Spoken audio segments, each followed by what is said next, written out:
நானும் ஒரு வாரமா தேடி தேடி பாக்குறேன், ஒருத்தனையும் காணோம்யா. யாரையா தேடி தேடி பார்த்தா? எவனை காணா?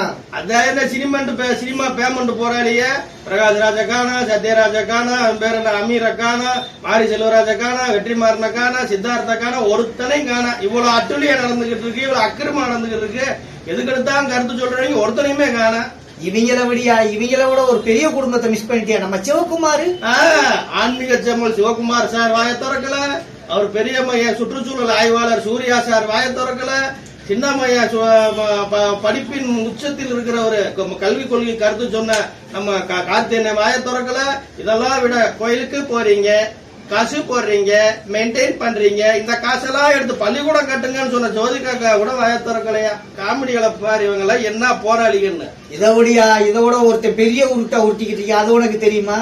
அது என்னயா உருட்டு? அதாயா அந்த மே 21 31 மே 17 பேர் திருமுறையா பாத்தையா? எவன்டையா செஞ்சுக்கிறீங்க? பழைய மிச்சர் ஒண்ணு தூக்கி உருட்டிட்டு இருக்கான், கேள்விப்பட்டியா? ஆமா, 5 வருஷமா கண்ணுக்கு தெரியாத பழைய மிச்சர் பாக்கெட் இந்தி எதிர்ப்பு இன்னைக்கு தான் அவனுக்கு கண்ணுக்கு தெரியுதுல. ஏன் செய்யறாங்க தெரியுமா?